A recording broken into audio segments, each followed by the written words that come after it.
Et tu vas réinspirer tout cet air qui est propre, qui est sale. C'est la première partie d'air qui va revenir dans les poumons avant qu'il y ait de l'air frais qui arrive.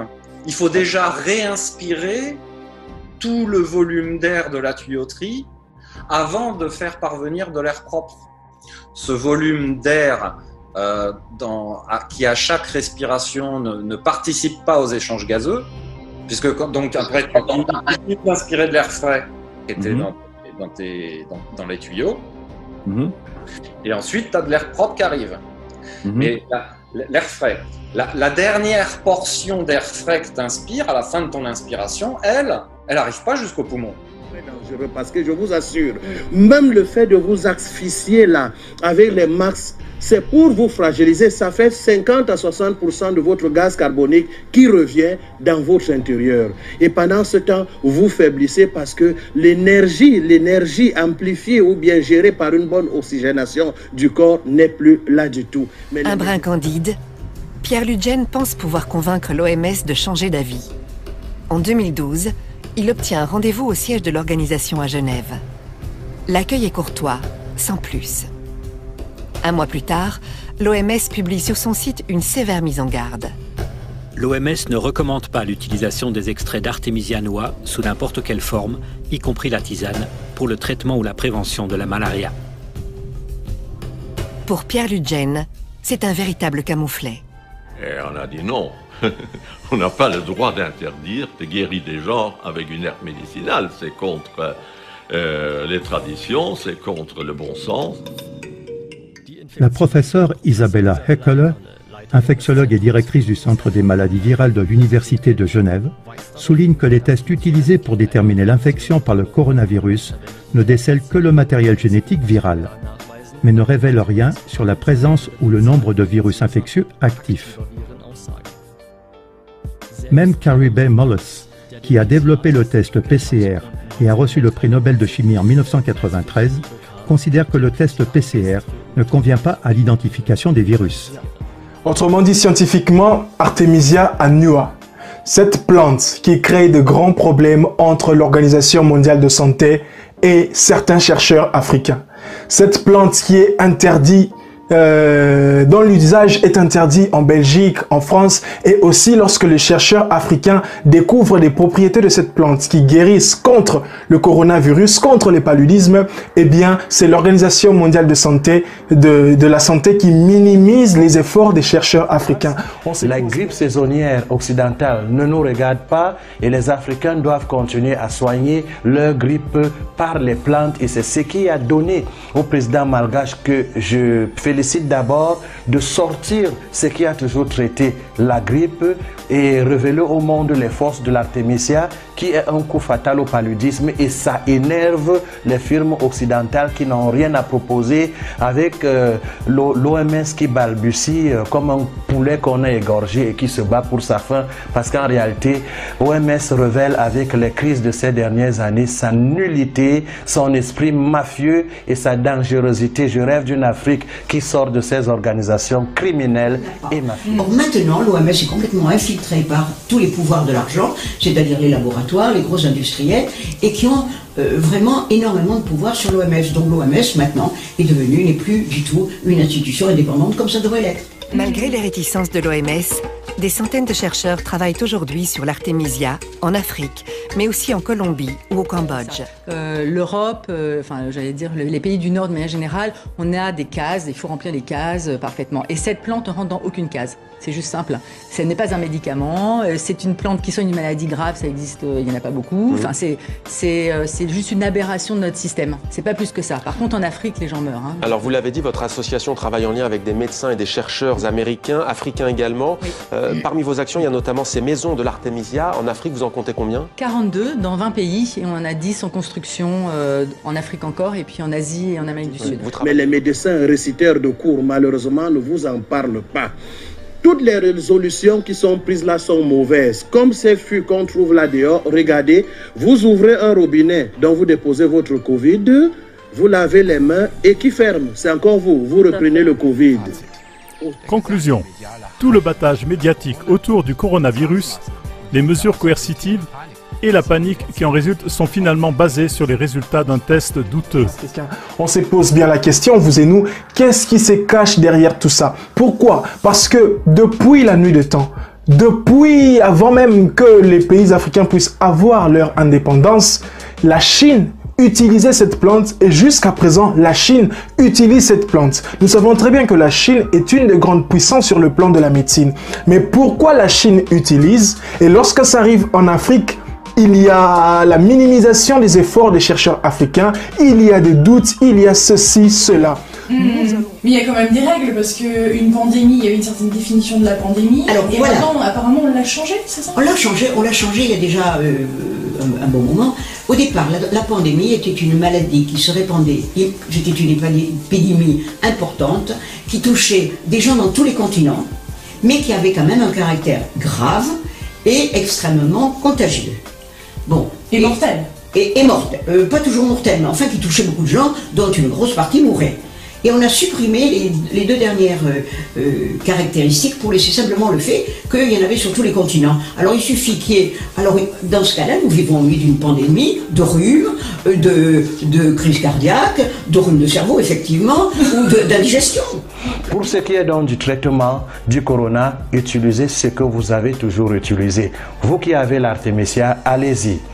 Monseigneur Kleida au Cameroun, qui est aujourd'hui un peu regardé d'un mauvais œil par un ordre de médecins qui n'a rien dit depuis le début, si ce n'est que montrer son côté persécuteur, je dis allez-y vers lui, surtout que c'est gratuit. 30 ans d'expérience dans la manipulation de plantes, c'est ça. Vous avez les docteurs Waka, vous avez les Numesi, vous avez un peu partout le professeur Agouané, le professeur Dobogi au Bénin, vous avez Agon. Donc il y a beaucoup d'Africains qui ont fait des recherches valables pour en finir avec les grippes. Mais je voudrais vous rassurer que nous sommes aux aguets, nous autres scientifiques. Quand ils vont avancer les versions de laboratoire qui déciment les États-Unis, nous trouverons là avec des solutions. Des solutions qui seront l'union des forces et la prédiction des millions de morts en Afrique qu'ils attendent tant n'aura pas lieu. De toutes les façons pour l'instant. Ce qui est effrayant, c'est qu'on semble faire aveuglément confiance aux résultats de ce test. Les prochaines semaines montreront si l'anxiété et les mesures extrêmes liées au coronavirus étaient justifiées ou quels en sont les buts cachés.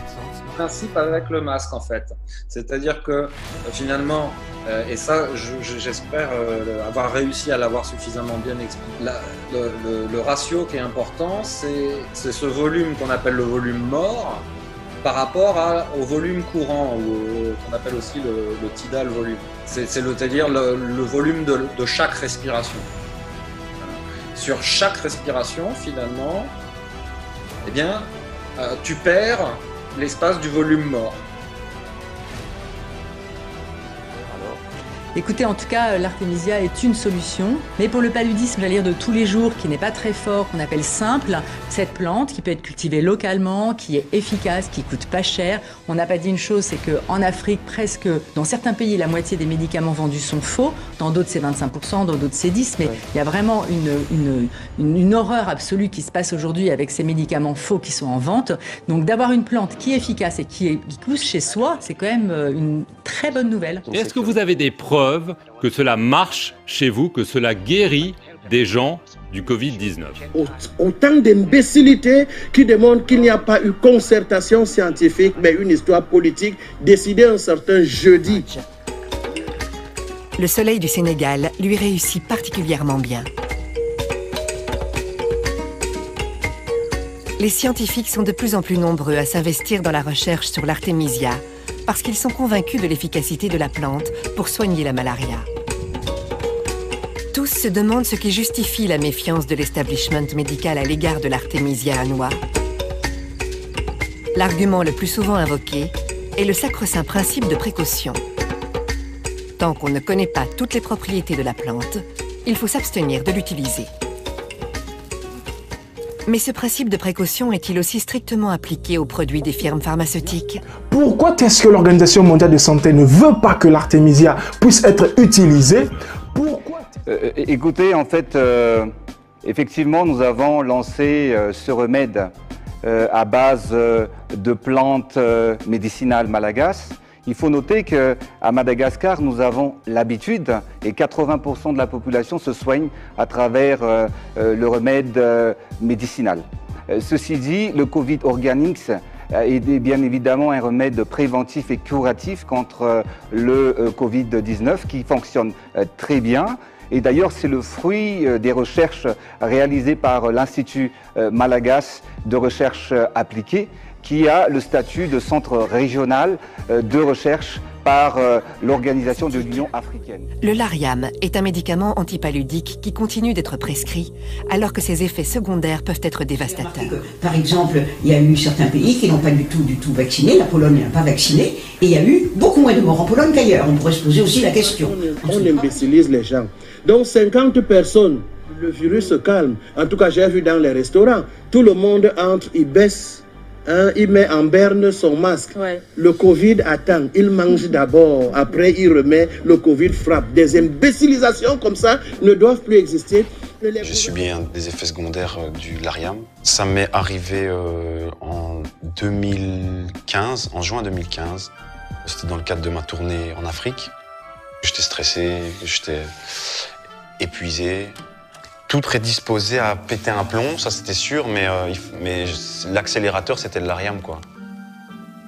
Pendant le concert, je ne m'en rendais pas compte parce que j'étais persuadé de la folie dans laquelle j'étais. Évidemment, on n'a pas le recul. C'est de la paranoïa, c'est plein de trucs. Et puis mon frère a eu le déclic et là il s'est rendu compte qu'il y avait un truc qui allait pas. Et je pense que s'il n'avait pas été là, je me serais sans doute suicidé quoi, cette nuit-là, ça c'était sûr. Je pèse bien mes mots quand je dis ça. Je tiens juste à préciser que l'IMRA est un centre de recherche médicale et pharmaceutique et de formation fondé en 1957 par le professeur Ratsimamang, qui est une figure émérite de la science africaine. S'il n'avait pas été là, je ne pense pas que je pourrais vous parler aujourd'hui. La star belge n'est pas la seule à avoir souffert du Lariam, dont le nom générique est mefloquine. De très nombreux vétérans de la guerre d'Irak qui prenaient ce traitement ont connu des troubles psychologiques graves, allant jusqu'à commettre des meurtres gratuits. Plusieurs associations veulent interdire la molécule. Malgré des effets secondaires redoutables et des procès dans plusieurs pays, la mefloquine figure encore sur la liste des médicaments essentiels recommandés par l'OMS.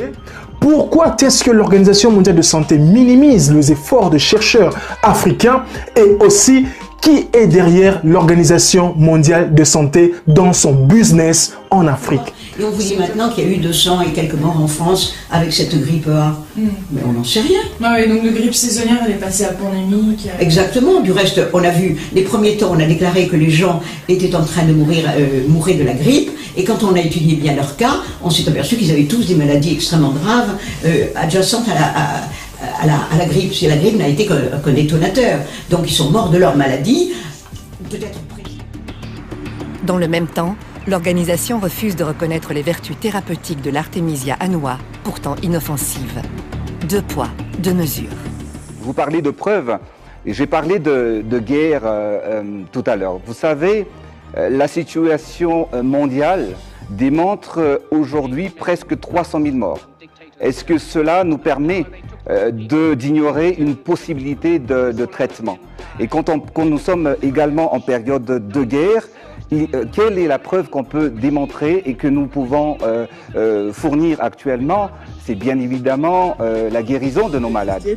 Les gouvernements africains doivent consulter leur peuple. Ce n'est pas un ministre de la Santé ou un premier ministre qui viendra s'adresser aux enfants, parmi lesquels les médecins, comme si nous sommes encore à l'époque où on va nous fouetter si on n'obéit pas au pouvoir, qui doit nous rendre compte et doit nous consulter. On imbécilise les gens comme ça et le monde nous observe comme une Afrique idiote pour qu'une organisation mondiale de la santé vienne nous raconter les histoires.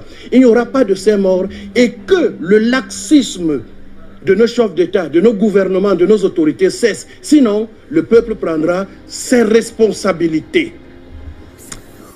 Alexandre nous a reparlé en fait de sa guérison par la tisane d'artémisia en Afrique lors de son périple et là je me suis rendu compte que c'était une histoire qui était vraiment vraie. C'est-à-dire que cette tisane d'artémisia annua soigne vraiment le palu et aujourd'hui le problème principal qu'il y a c'est que Il n'y a rien dans ce monde, en fait, aucune institution qui est capable de faire les études et puis ensuite de diffuser cette thérapeutique par une plante. Et tout a démarré en fait de là. On s'est dit, chiche, on monte une association pour pouvoir développer en fait la culture de l'artémisia en Afrique.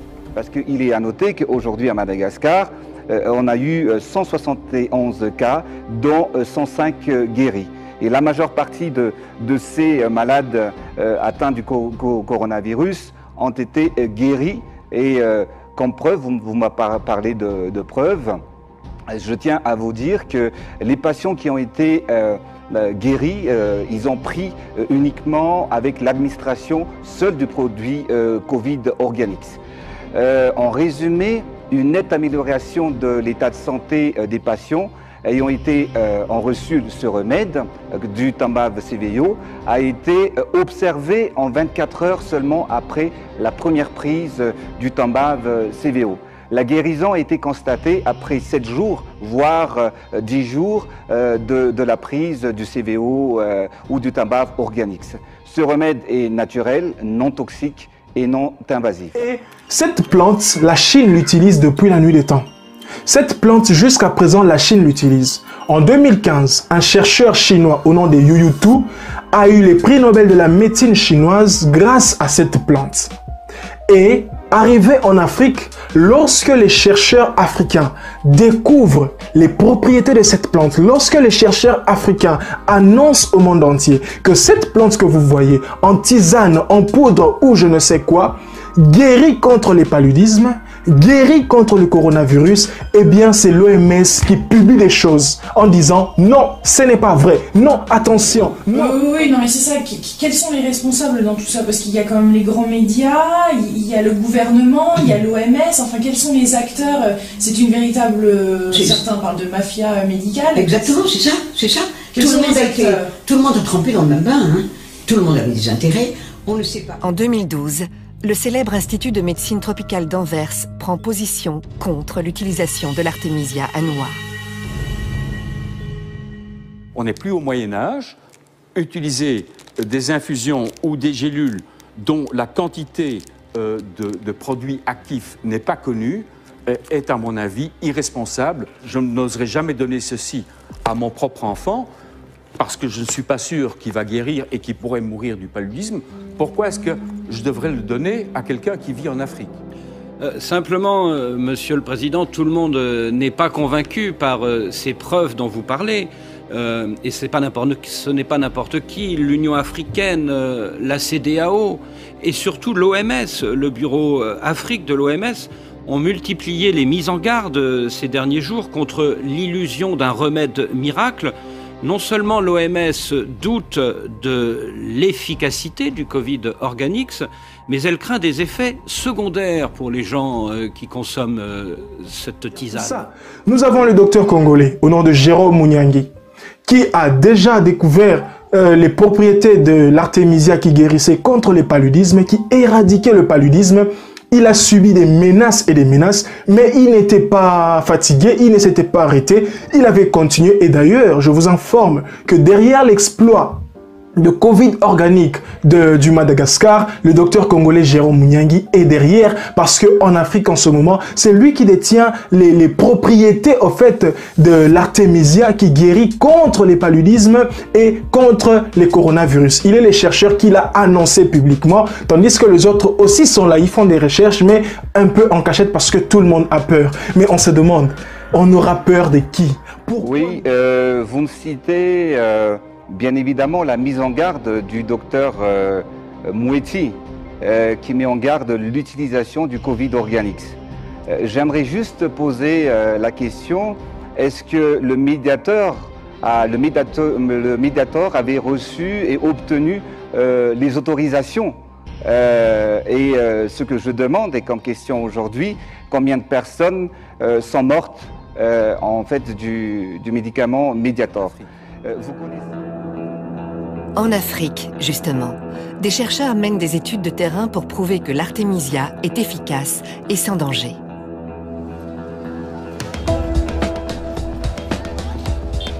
Nous sommes à Kindu, sur le fleuve Congo, dans la province du Maniema. Le docteur Jérôme Munyangi est un jeune chercheur congolais qui prend des risques. Mais là, on se pose plein d'autres questions dans le coup. Parce que, par exemple, l'industrie pharmaceutique, dans le coup, elle ne servirait pas à guérir certaines maladies, mais à les perpétuer. Évidemment. Mais écoutez, comme vous êtes en bon état. Le parcours du docteur Jérôme Mouniangui est emblématique des difficultés rencontrées par les Africains qui défendent une médecine adaptée aux conditions du continent. Mon premier contact avec l'Artemisia, suite à une crise de paludisme que je fais à Kinshasa. C'était un paludisme résistant, parce que j'avais déjà pris des antipaludéens, ça ne marchait pas. Et un ami qui travaille déjà avec l'Artemisia m'a proposé la plante comme traitement. Je lui ai dit, bon, je n'aime pas les charlatans avec les plantes, qui traitent avec des plantes. Il a insisté beaucoup. Et le troisième jour, je me sentais déjà très bien. Il n'y avait plus de maux de tête, il n'y avait plus de fièvre, ainsi de suite. Et à la fin du traitement, le 7e jour, je suis parti refaire les examens de laboratoire. Tout était vraiment très bien. Je n'avais plus de plasmodium. Et voilà, et c'était mon premier contact avec la plante Artemisia. Alors, vous savez, l'Organisation mondiale de santé a déclaré une fois que pour pouvoir guérir du paludisme en prenant l'Artemisia en tisane, il fallait prendre 5 litres par jour pendant 7 jours du thé de l'Artemisia, tandis que eux nous proposaient des comprimés en 500 mg qui guérissaient plus rapidement. En fait, en bref, ce que fait l'OMS, c'est toujours nous proposer des choses telles que des comprimés, des vaccins. Ce n'est que ça qui fait. Mais qu'est-ce que l'on a constaté? On a constaté que depuis que l'OMS est là, depuis que l'OMS nous propose tout ce qu'il a nous proposé, les maladies en Afrique ne finissent jamais. Eh bien, il y a des articles qui parlent des grandes catastrophes créées par des big pharma. Et ce sont ces big pharma-là qui soutiennent en fait les projets peu appréciables, à mon avis, de l'OMS. Pourquoi? Parce que... Impressionné par ce résultat, le docteur décide de consacrer la suite de ses études à la plante. Son diplôme de médecine et quelques feuilles d'Artemisia sous le bras, il entame une maîtrise S-Sciences à Paris. Après 3 semaines d'analyse, nous étions vraiment très étonnés par le résultat que nous avons observé au laboratoire. Le professeur qui travaille avec moi était très étonné. Elle a refait les examens elle-même. Je me rappelle encore l'un de mes professeurs qui me dit, voilà, et ça c'est une bombe. Et on ne peut pas que cette bombe puisse sauter dans notre laboratoire parce que juste les subventions des laboratoires proviennent de firmes pharmaceutiques. Et on a arrêté la recherche. On m'a même arraché mon cahier de laboratoire où il y avait des manipulations. Et tous les échantillons d'Artemisia que j'avais amenés au laboratoire étaient confisqués. On a amené ça au bureau du directeur des laboratoires. Vous connaissez, comme tout le monde, que la déclaration du professeur Bernard Debré et Philippe Yven, ils ont présenté presque plus de 58 médicaments fabriqués par des laboratoires prestigieux qui non seulement ne soignent pas, mais selon leurs propres termes, qui sont dangereux et mortels. Qui a été dénoncé par la directrice d'un journal qui s'appelait Marcia Angels, qui a fait un travail remarquable. Je crois qu'elle travaillait pour le British Medical Journal. Et elle a dénoncé, elle disait justement que les laboratoires, et normalement les pharmacies, et moi je suis totalement d'accord avec elle, je l'avais déjà écrit même avant qu'elle l'ait dit, mais c'est bien qu'on se soit rencontrés à ce point de vue-là dans les dénonciations. Elle disait que les médicaments, les laboratoires pharmaceutiques fabriquaient normalement des médicaments pour guérir les gens malades. Mais comme ils ont besoin d'avoir beaucoup d'argent, ils sont obligés de fabriquer des malades pour vendre leurs médicaments. Quand on aura compris ça, on aura tout compris. Alors qu'est-ce que ça ? Pratiquement exclu de l'université et privé de bourse, le docteur Mouniangui refuse d'abandonner. Il prend contact avec Lucille Cornet-Vernet, qui va l'aider à poursuivre ses recherches. Nous avons décidé ensemble en fait, de monter une grande étude aux normes de l'OMS. Donc c'est un peu compliqué, c'est randomisé en double aveugle, etc. sur un échantillon significatif de personnes. Donc là on a fait sur 1000 patients. Et donc j'ai à ce moment-là commencé à chercher les fonds. Donc ces études ont été financées en fait par des amis, par des fondations, par des entreprises, simplement parce qu'ils croient vraiment qu'une plante peut être la solution pour ce fléau apocalyptique qu'est le palu en Afrique. l'OMS. Pourquoi? Parce qu'il y a des big pharma, des laboratoires qui sont là en train de fabriquer des médicaments et ils ont besoin que nous puissions en consommer. Et ces laboratoires créent des maladies, inventent des maladies. Ces laboratoires nous proposent des médicaments à moitié guérisseurs. Donc, ce sont des médicaments, lorsque vous prenez, vous vous sentez bien, mais après 2 mois, vous tombez malade. Tandis que nos chercheurs, nos papas, nos mamans, nos frères, ceux qui sont de la médecine africaine et même la médecine traditionnelle africaine, nous ont toujours proposé des solutions qui suppriment les maladies dans nos corps. Mais pourquoi on ne leur fait pas attention? Pourquoi on ne leur donne pas la valeur qu'il faut, la valeur qu'ils méritent? Ces médicaments ont été et sont distribués en Afrique et je n'ai jamais entendu le docteur Moeti ou l'OMS faire une déclaration qui n'autorise pas la prise de ces médicaments. C'est-à-dire que si tu respires un demi-litre, une respiration moyenne au repos en général, chez un homme moyen, c'est à peu près un demi-litre par respiration. Et donc, en fait, qu'il n'y a que 350 millilitres qui va vraiment être utilisé à faire des échanges gazeux avec le sang, à régénérer notre sang. Ah, c'est ça. Tu n'utilises réellement, d'un point de vue des échanges gazeux, que 70% de l'air que tu respires. Et si tu fais des respirations plus petites, plus superficielles, des respirations courtes, ce pourcentage d'efficacité il diminue radicalement. Alors que si tu fais des respirations plus profondes, le ratio diminue et donc tu as une meilleure efficacité respiratoire. Entre guillemets, l'air chaud, si vous voulez, rejeté dans le masque, eh bien, quand tu vas réinspirer, il va, dans le masque, il y a une partie de l'air sale que tu as rejeté qui est resté et que tu vas réinspirer cet air sale qui est resté compris dans le masque et qui va s'ajouter à tout le volume de la tuyauterie. Donc en fait, ça équivaut à une augmentation du volume mort. Hein, c'est-à-dire que donc l'air vicié rejeté dans le masque, il est réinspiré avant d'avoir accès à de l'air frais. C'est-à-dire qu'il faut déjà vidanger l'air vicié qui est compris dans le masque avant d'avoir accès à de l'air frais.